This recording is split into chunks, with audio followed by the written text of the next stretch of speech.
pela sua fala, que é sempre tão esclarecedora e crítica, né? Carlos Bocuí sempre foi um parceiro nosso, não apenas em eventos, mas também na defesa das causas ambientais. Bom, eu passo a palavra agora para o Dr. Antônio Arthur Barros Mendes, procurador da República em Minas Gerais. Eu estava aqui conversando com ele, já tivemos a oportunidade de trabalhar juntos na Baixada Santista.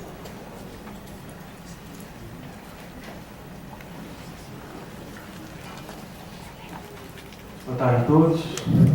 Gostaria de agradecer de antemão a gentileza do convite da doutora Sandra para essa apresentação. O tema que me foi reservado, crise hídrica e crise energética, e eu venho trazer notícias de Minas Gerais. E as notícias, infelizmente, não são nada boas. Vou focar aqui um caso que vem acompanhando, envolvendo a usina hidrelétrica de Três Marias, que está situada no Rio de São Francisco. Foi muito falado aqui já sobre necessidade de planejamento, uma administração mais consistente e em horizonte mais amplo no âmbito da gestão de recursos hídricos. Então, eu trago primeiro um diagnóstico de visão de futuro e, em sequência, uma reminiscência. Eu acho importante trabalhar essas visões. O plano decenal de recursos hídricos da Bacia de São Francisco indicava, em 2004, no conjunto da bacia, a situação da disponibilidade hídrica é confortável, atendendo aos usos múltiplos atuais e futuros da bacia. Isso é de 2004, infelizmente, 10 anos depois, isso não se provou totalmente verdadeiro. Gosto de citar Pedro Nava, um grande memorialista brasileiro, mineiro.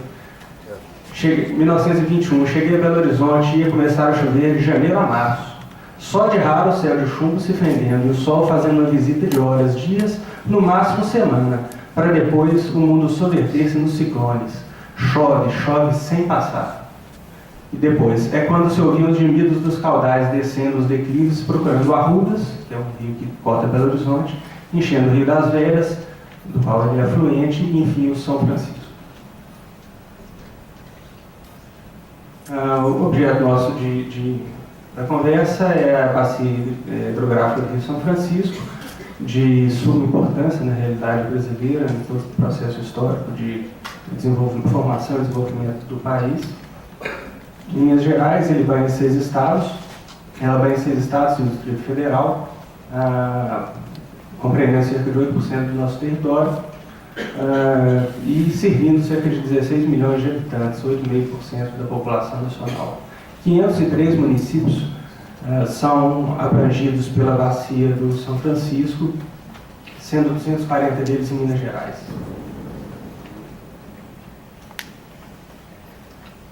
São Francisco tem cerca de 2.700 quilômetros de extensão e a utilidade da água desse nobre rio é múltipla.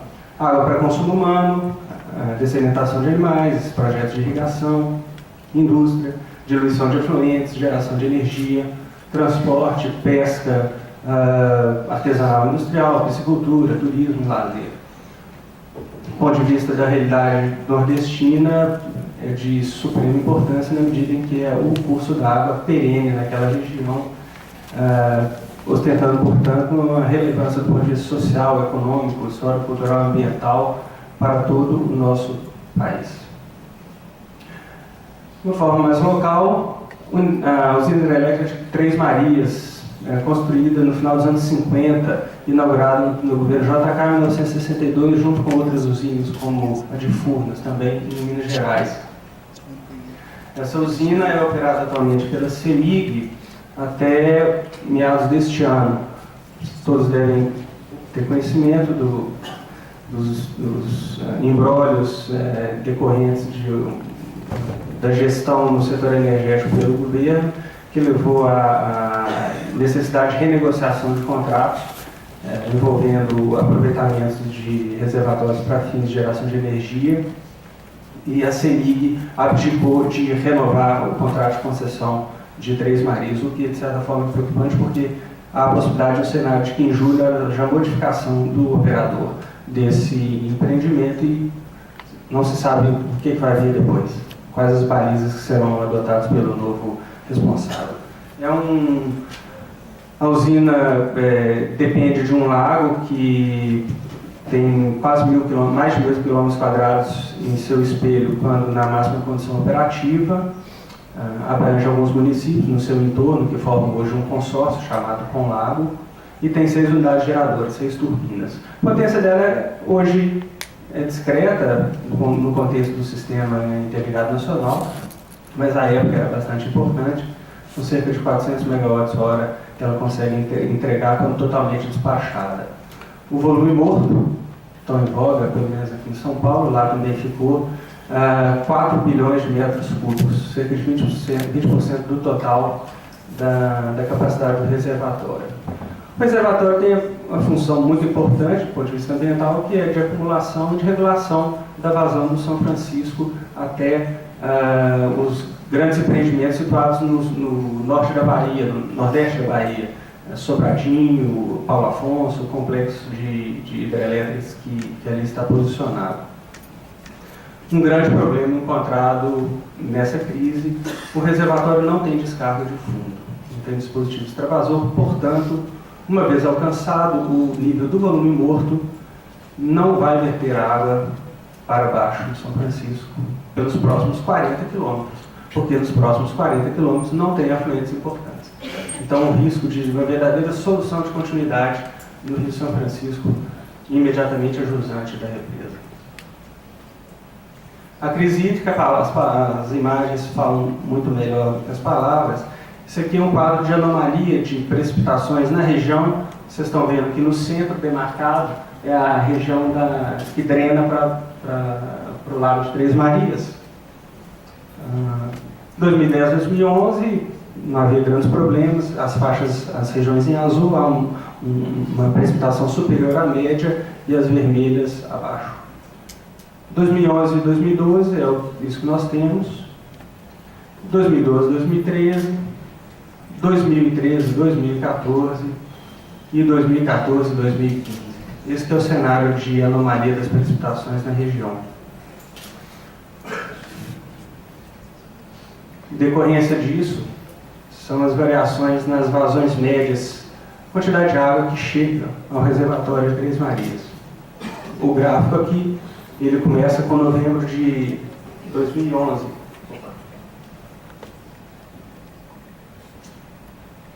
Desculpa. Em dezembro de 2011, o período úmido, a linha vermelha, mostra as vazões que foram de fato observadas. Temos um pico bastante superior à média de longo termo, a média de cerca de 83 anos, que é computada. A média de longo termo está aqui formatada em linha azul. Portanto, ela se repete aí todo ano. No período úmido de 2012 para 2013 já tivemos uma redução. Em 2013 para 2014, maior redução ainda, só tivemos um pico em dezembro. E no período úmido agora de dezembro de 2014 para frente, tivemos uma redução mais importante ainda. Vocês podem observar essa linha abaixo, a linha rosada, ela indica os mínimos verificados ao longo do período histórico. E 2014 foi contemplado em vários momentos com vazões inferiores àquelas mínimas que tinham sido anteriormente verificadas. Essa outra tabela ela demonstra de forma mais objetiva o que eu estou falando. Temos aqui no terceiro item a posição histórica da afluência em relação ao ano mais seco. Vocês veem que tem vários números 1, sendo o pior de todo o histórico. Fevereiro de 2014, março de 2014, setembro, outubro, novembro de 2014 e janeiro de 2015. Janeiro de 2015 choveu 10%, aliás, as afluências foram de 10% da média histórica. E alguns períodos na terceira, segunda colocação também como piores de todo o histórico. Fevereiro melhorou um pouquinho, mas nada tão relevante. Então, a crise hídrica está mostrada aqui, em termos do gráfico, com o volume armazenado no reservatório de Três Marias. Começamos em 2011, cerca de 90% do volume útil do reservatório estava preenchido à época. Depois do período seco, chegamos a 2012 para 2013, alcançando cerca de 55%. 2013 para 2014, 30%. E agora à direita, em 2014 para 2015, devemos chegar talvez a 20%. Observem aqui a parte mais baixa da linha azul, em novembro de 2014. O percentual foi de 2,57% do volume útil.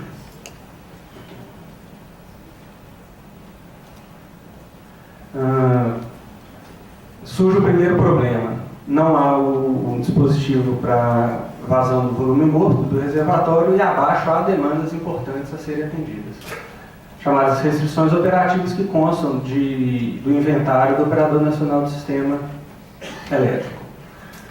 Cito os três principais, ou pelo menos os três atores mais articulados institucionalmente que puderam vocalizar esse problema junto aos órgãos de gestão do sistema. O município de Pirapora, dependendo de uma vazão específica, eu vou especificar mais adiante, o município de Pirapora, dependendo da água para captação e abastecimento humano, o projeto Jaíba, um projeto de irrigação muito relevante, dependendo para irrigação e abastecimento, e ainda o inventário sinaliza a necessidade de uma vazão mínima para proteção à fauna aquática. Essa vazão defluente, né, para baixo de 3 marinhas. O município de Pirapora, um município de cerca de 55 mil habitantes, está a 130 quilômetros jusante da usina. É uma distância considerável. Porém, é afetado de forma importante pelo regime que é atribuído às vazões de Três Marias.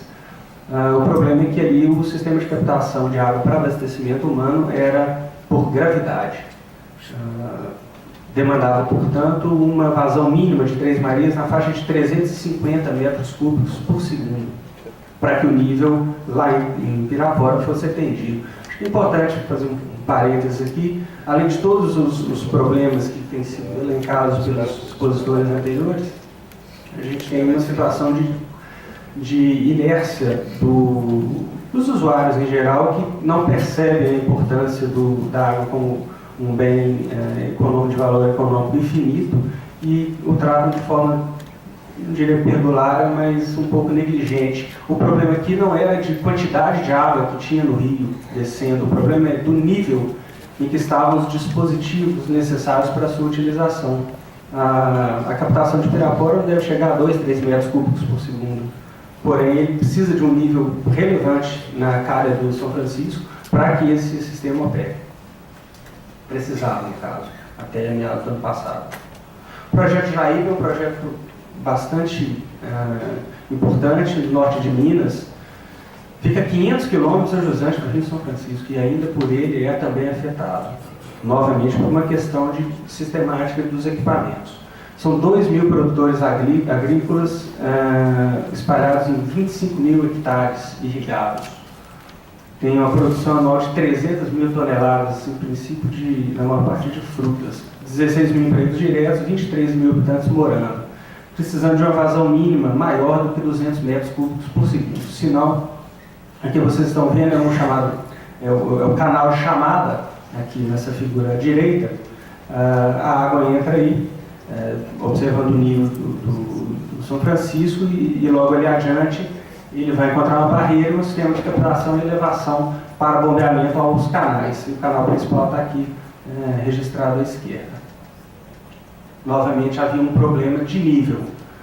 Abaixo de um determinado patamar, o canal de chamada não tinha condições de captar a água do São Francisco e, portanto, havia um risco muito importante, muito concreto, de não abastecimento desse empreendimento.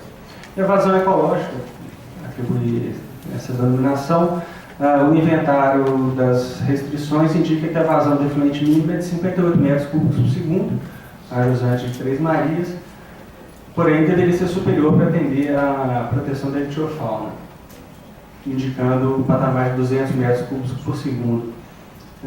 O grande problema aqui é evitar, nos momentos de piracema, que os peixes, os cardumes, cheguem na região das comportas e das turbinas da usina, gerando não só um dano ambiental muito importante, com perda de matrizes, evitando assim a renovação do estoque pesqueiro, mas também a própria paralisação da operação do empreendimento. Ao longo do ano, então, foram observados uma série de impactos concretos ou potenciais de toda sorte em razão dessa queda acentuada nas precipitações e nas vazões na região. No ambiente aquático, uma baixa presença de espécies migradoras reduziu bastante a presença de espécies migratórias peixes, né? Não se verificou piracema no ano passado. Aumento de lodo em macrófilas aquáticas, plantas como aguapés. Um problema importantíssimo, como não houve cheia no São Francisco no período úmido, não houve possibilidade de enchimento do rio, por consequência das lagoas marginais, que funcionam como berçários para a reprodução das espécies, não foram alimentadas, permaneceram secas.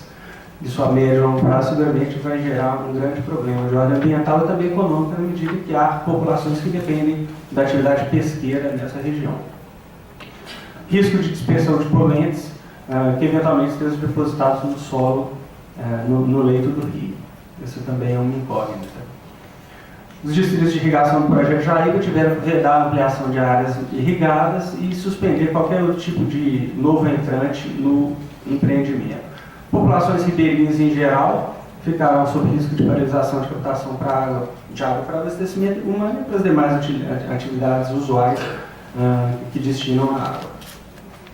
Os municípios no entorno do reservatório tiveram uma série de problemas com a queda acentuada do nível do espelho da água, problemas de turismo, realocação dos tanques de pesca de aquicultura que são mantidos no reservatório e, mais ainda, uma importante perda financeira na medida que eles recebem royalties por compensação pelo fato de parte de seus territórios terem sido sujeitos a alagamento.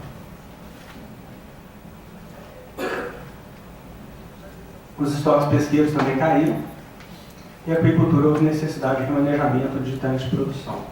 Transporte fluvial extremamente prejudicado, em vários locais ele ficou paralisado, gerando dificuldades na locomoção de pessoas e também no transporte de bens e na produção de serviços. Geração de energia, a CEMIG ficou extremamente prejudicada, na medida em que praticamente durante todo o ano, isso nós vamos ver mais adiante, só uma turbina das 6 estava operando, porque não havia nível suficiente, mesmo que houvesse nível,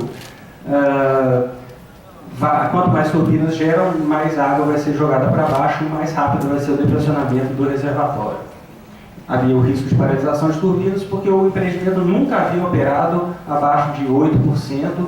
Isso aconteceu em 2001, quando do último racionamento. Não sabia qual seria o comportamento das máquinas a essa altura. Cada turbina pesa mais de 200 toneladas. Imaginem os desdobramentos disso no eventual dano a esse tipo de equipamento.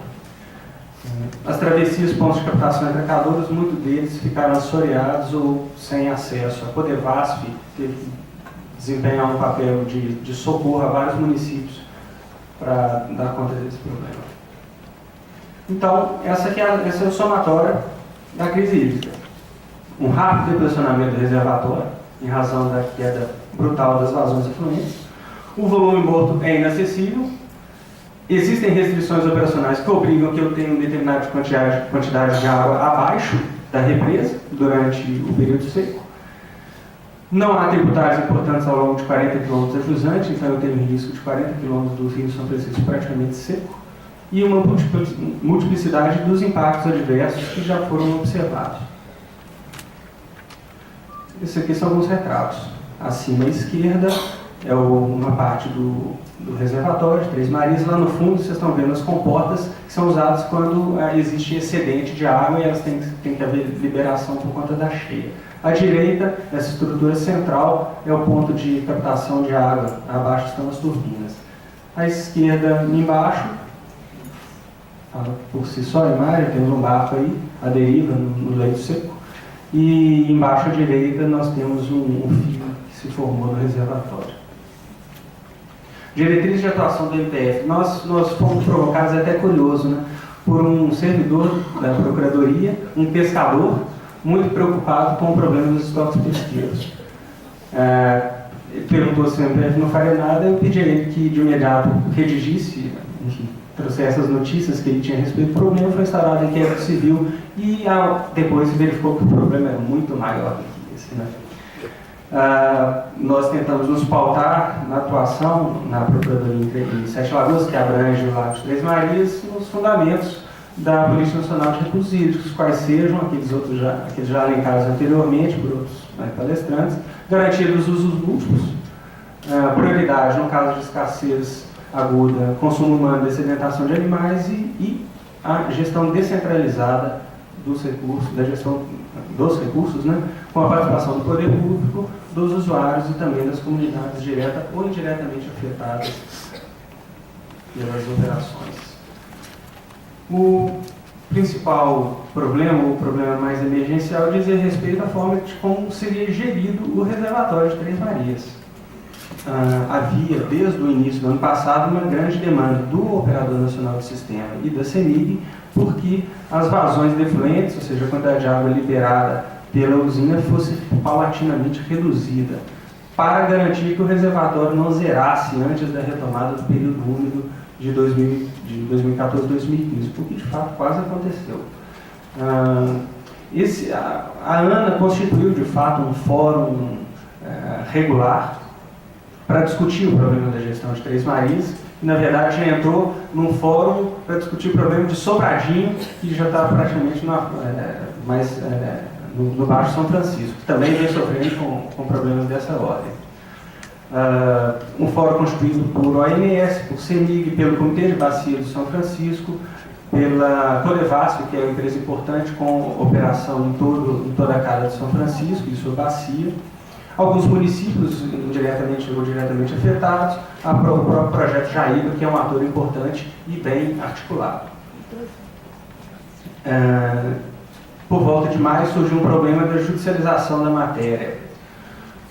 Pirapora, como eu disse, precisava de 350 metros cúbicos e o ONS queria jogar para 200 metros cúbicos por segundo. A ANA não chegou a sinalizar que faria isso, deu a entender que não autorizaria essa redução sem que o município de Pirapora conseguisse fazer captação para abastecimento humano, mas de qualquer forma houve acesso à Justiça Federal em Montes Claros por parte do município de Pirapora, obtendo a liminar e travando por cerca de 60 dias a vazão de efluente na faixa de 250 metros cúbicos por segundo, até que o município lograsse a retificação do seu sistema e passasse a conseguir operar até a 100 metros cúbicos por segundo. Como eu disse, o problema no caso não era de quantidade de água, sim de nível da operação do sistema de captação. Esse fórum, constituído pela ANA, envolvia, como se viu, uma certa negociação com os usuários afetados. O MPF passou a integrá-lo episodicamente, porém acompanhá-lo sempre desde o meados do ano passado. Eu estive em Brasília, chamei uma reunião em agosto do ano passado, e também participei de mais uma ou duas reuniões envolvendo esse contexto específico da gestão. E aqui vocês vão ver o que aconteceu. Março de 2014, 400 metros cúbicos por segundo. É importante fazer um parênteses. A faixa operacional regular da usina é de 350 a 500 metros cúbicos por segundo. O plano decenal, por curiosidade, ele indica que durante o período úmido a operação deve ser na faixa de 300 metros cúbicos, para que no período seco seja 500 metros cúbicos por segundo, para dar conta de preservar a condição de transporte e a atividade pesqueira, etc. Então vamos ver onde que a gente chegou. 400, 350, 300, 250, houve uma liminar, por isso está estabilizada aqui na linha verde durante um período razoável, até julho. A liminar perdeu objeto, porque o município de Pirapora conseguiu retificar seu sistema. 220, 190, houve uma instabilidade e um novo problema, que era o projeto Jaíba, dizia que não conseguiria captar abaixo disso. Depois de muita negociação, o que se viabilizou foi 190, 180, 160, 150, 140. Em outubro estávamos a 130 metros cúbicos por segundo e a 120 metros cúbicos por segundo a partir de novembro, quando se esperava que choveria, pelo menos algo próximo da média, ou pelo menos havia essa esperança. O que não se verificou, como mostrei, janeiro, por exemplo, foi o pior da série histórica, janeiro de 2015. Resultado, em 11 de fevereiro, o MPF presente, inclusive foi o que sugeriu essa cota de operação, a usina hoje está vertendo 80 metros cúbicos por segundo para garantir que atravesse o período seco de 2015 não chegando a zero. Outros vetores de atuação do MPF é garantido o direito de informação tanto pelos gestores públicos como usuários e população em geral. Participei de uma reunião na CEMIG com vários prefeitos do entorno do reservatório e eles reclamavam que não sabiam como é que estava acontecendo a operação, não tinham informações, não conseguiam ter essas informações da CEMIG. Então a recomendação nossa, que foi prontamente atendida pela CEMIG, por sinal tem cooperado de forma bastante consistente ao longo desse processo, a CEMIG implantou em seu site, logo na página inicial, tem um link que você pode acompanhar dia a dia qual é a vazão, a entrada, a saída e o nível de operação da usina. Entendi que era importante disseminar o problema para os demais colegas que estão na calha de São Francisco a jusante. Montes Claros, Irecê, Guanambi, Barreiras, Alagoas, Arapiraca, Petrolina, Juazeiro. Todos esses colegas, de uma forma ou de outra, em princípio, estão vocacionados a atuar nos problemas decorrentes da crise hídrica, como visto, são de múltipla natureza. Um assunto importante, que já foi bastante mencionado aqui, uma provocação do Comitê de Bacia a assumir o papel de arbitramento dos conflitos envolvendo o uso dos recursos hídricos. Em meados do ano passado, nos primeiros contatos que tive, a primeira indagação que fiz ao presidente, o Conselho foi criado em 2001. Vocês arbitram conflitos? Vocês têm institucionalizado um processo, um procedimento para isso? E a resposta foi não. Estávamos em 2014. Então, uma recomendação foi de que o comitê acelerasse esse processo para formatar internamente o caminho procedimental para que, uma vez sendo provocado por usuários em conflito ou tendo conhecimento do conflito, ex officio adote providências para chamar para si a necessidade de conhecer e deliberar a respeito desse conflito. Isso gera um certo ruído com outros atores institucionais, tais como a ANA e como o Operador Nacional do Sistema, como vou mencionar logo adiante. Aqui é o início da discussão sobre o regime jurídico de gestão de reservatório, quando ele é destinado ao aproveitamento de potencial hidráulico. Uma represa que gera energia elétrica, em princípio, pela legislação que cria a ANA, cabe a ela definir as condições e fiscalizar as operações dos reservatórios. O Operador Nacional do Sistema, quando se trata do reservatório que aproveita que gera energia elétrica, ele coordena a atividade com a ANA. Por outro lado, a 9433 entrega explicitamente no 38.2 ao Comitê de Bacia a tarefa de arbitrar, em primeira instância, os conflitos entre usuários envolvendo o uso de recursos hídricos, com recurso para o Conselho Nacional de Recursos Hídricos. Então, aí surge um grande problema. Como tratar desse regime que é, de certa forma, híbrido? Não me perguntem que eu não tenho resposta ainda. Vocês observaram na apresentação do Vicente Abreu que ele tem uma posição bastante refratária ao maior protagonismo dos comitês de bacia. De minha parte, na experiência que venho tendo, considero que os comitês ainda têm papel muito tímido e não estão suficientemente preparados do ponto de vista técnico para exercer essa atribuição de forma plena. Apesar que o Comitê de Bacia de São Francisco vem se estruturando, inclusive contratou recentemente consultorias para um diagnóstico mais concreto da bacia, da situação da bacia, e vem agora reelaborando a revisão do seu plano decenal de recursos hídricos. Mas essa é a verdade que, no momento, está da arte de que não há sinal de que os comitês possam exercer plenamente essa atribuição que lhes foi cometida pela Política Nacional de Recursos Hídricos.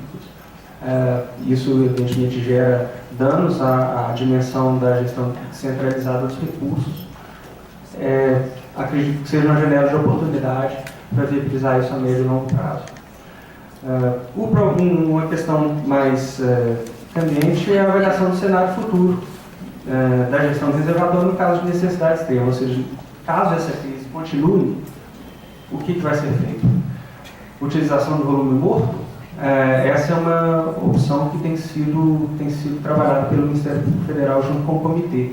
Nós obtivemos o posicionamento de um especialista em barragens de hidrelétricas, um dos mais renomados do país, um dos introdutores dessa técnica no Brasil, e como em conversa com a CEMIG, o que se cogitou foi a possibilidade de desativar de forma definitiva uma das turbinas, são 6, e passar a utilizar os dispositivos dessa unidade geradora como canal para defluência na hipótese de necessidade de uso do volume morto. Novamente temos, de certa forma, uma janela de oportunidade. Havendo um novo leilão em meados deste ano, é possível que o poder concedente insira uma cláusula na operação de Três Marias que o obriga o novo concessionário a promover essa modificação, garantindo numa situação de emergência e de forma episódica a utilização do volume morto, o que nunca é aconselhável, porque de fato é a reserva técnica e o objetivo dela é permanecer lá. Provocação do IEF, do Ministério da Pesca e do Meio Ambiente, com relação à preservação dos estoques pesqueiros. Infelizmente não houve muito avanço nesse ponto. O objetivo era antecipar a decretação de períodos de defesos para o mês de outubro. Não houve tempo hábil para isso e um certo posicionamento refratário por parte dos órgãos federais. O IEF tinha se mostrado mais propício mais propenso, a fazê-lo, porém isso não se revelou. A Secretaria Nacional de Proteção e Defesa Civil foi envolvida, já estava envolvida na articulação com a Codevasf no seu papel de dar conta de situações de crise, de estado de calamidade, estado de emergência que determinem auxílio no abastecimento público de água, outras providências emergenciais que deem conta de dar algum tipo de subsídio à vida das populações que dependem direta e indiretamente do rio. Fora a crise hídrica, temos a repercussão da crise energética. Essa aqui é uma tela da operação histórica de Três Marias nos últimos 24 anos. A barra de 2014, última direita, vocês veem aí o grau de decréscimo de geração de energia naquele empreendimento. Chegou a pouco mais de 200 megawatts médios. Evidentemente, isso tem impacto na colaboração do empreendimento para o Sistema Interligado Nacional. E os eventos de 19 de janeiro, agora, o apagão controlado, despertaram, na nossa visão, um cenário bem mais desfavorável do que aquele que vem sendo noticiado publicamente por autoridades. O que aconteceu no dia 20, o Operador Nacional do Sistema determinou que Três Marias entrasse em operação total. Até então, o operador defendia vazões pequenas, na faixa de 120 metros cúbicos por segundo. Naquele dia 20, chegou a operar mais de 800 metros cúbicos por segundo, para gerar energia totalmente. Foi um ato unilateral, a ANA sequer foi comunicada sobre isso, ainda que se tratasse de uma providência de emergência e episódica. Eu dei essa notícia ao Vicente Abreu por telefone, perguntando a ele o que estava acontecendo, ele não sabia, ficou de obter essas informações. E o diretor-geral, Hermes Chip, do Operador Nacional, reconheceu que não houve sequer a comunicação prévia, a informação à ANA de que isso aconteceria. Naquele dia 20, houve demandas de energia vinda da Argentina, da Henry Borner, que usa recursos da Billings, que já se pretende utilizar para finalidade aqui em São Paulo, e Três Marias, que foi informada oficialmente pela ANS como sendo o último recurso disponível para isso naquele momento, o que me assustou demais, porque Três Marias era considerada, ao longo do ano todo de 2014, pela CEMIG, como um empreendimento irrelevante do ponto de vista da geração de energia. Passou a ser uma tábua de salvação no Sistema Interligado Nacional. Essa operação não continuou, houve uma redução de calor, enfim, de demanda nas horas de pico. Também houve uma reação pelo Comitê de Bacia, pelo Ministério Público Federal. A Três Marias foi despachada depois só mais uma vez, salvo engano, na faixa de 200 ou 300 metros cúbicos por segundo e não mais. Não sei, não é possível dizer o que vai acontecer ao longo dos próximos meses.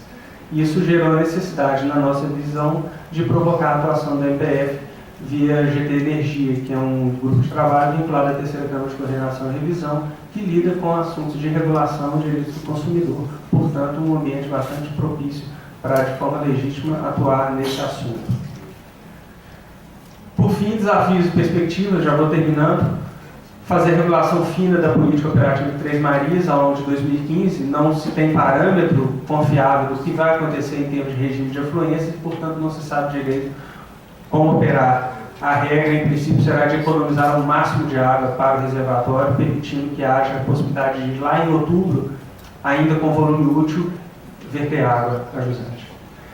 Necessidade de criar protocolos integrados para as alterações nas operações das usinas. Isso não acontece, o Comitê de Bacia vem demandando isso também junto ao ONS e à ANA. Fortalecimento da atuação dos comitês de bacia como instâncias legítimas de arbitramento de conflitos.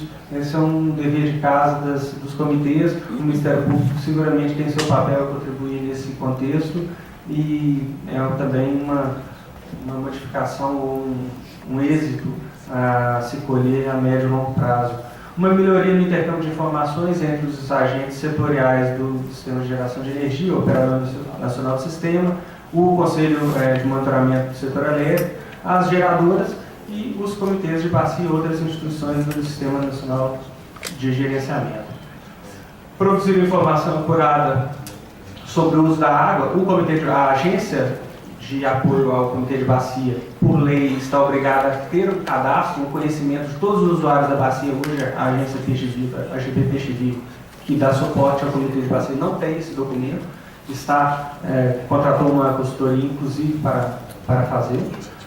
Uma cobrança consistente pelo uso da água, para, de fato, demonstrar que se trata de um bem valioso, nobre, finito, de valor, e, portanto, não deve ser despendido de forma irresponsável.